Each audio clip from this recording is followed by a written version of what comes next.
Gros plan à présent sur peut-être la monnaie de demain, les crypto-monnaies. Le Bitcoin, par exemple, est la plus célèbre d'entre elles. Née sur Internet il y a 15 ans, la valeur de cette monnaie virtuelle a explosé fin 2020. Des Toulousains se sont spécialisés dans ce domaine en plein développement. Serge Dian, Olivier Denoun. Derrière les fenêtres de ces bureaux, une langue étrangère pour beaucoup, celle de la crypto-monnaie. C'est-à-dire que c'est un filtering où tu prends que les marquettes qui contiennent que de l'USD par exemple. Ces deux Toulousains créent en 2012 une start-up dédiée aux monnaies présentes uniquement sur Internet. La plus connue est le Bitcoin. Sa valeur a grimpé de 200% lors des 3 derniers mois.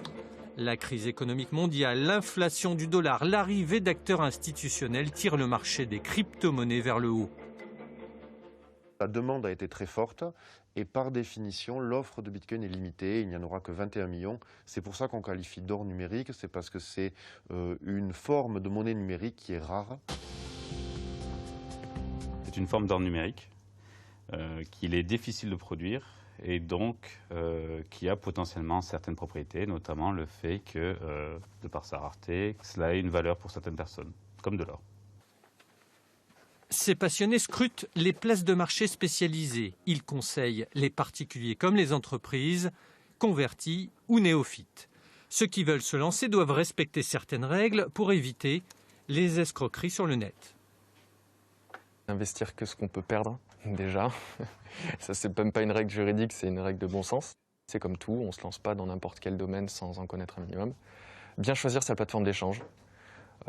Il suffit de regarder les informations spécialisées pour voir si la plateforme en réalité a eu ou pas un agrément spécifique, si elle a fait l'objet de différentes suspicions de fraude ou autre. Voilà. Et bien sûr, comme tout bon français, faire sa déclaration fiscale. Ce Toulousain dirige le premier média francophone entièrement dédié aux crypto-monnaies. On est vraiment grand public. Donc dans les préoccupations des gens, il y a effectivement l'actualité, mais il y a aussi l'acquisition. Donc là, on a l'épargne du coin. C'est justement, ça répond à la question comment investir dans Bitcoin. Et étant donné que le cours, il fluctue toujours, en fait, ça permet, c'est un investissement régulier. Certains oracles du web prédisent une hausse du Bitcoin durable et spectaculaire dans les prochaines années. En 2021, un défaut de stabilité, le Bitcoin pourrait gagner en crédibilité.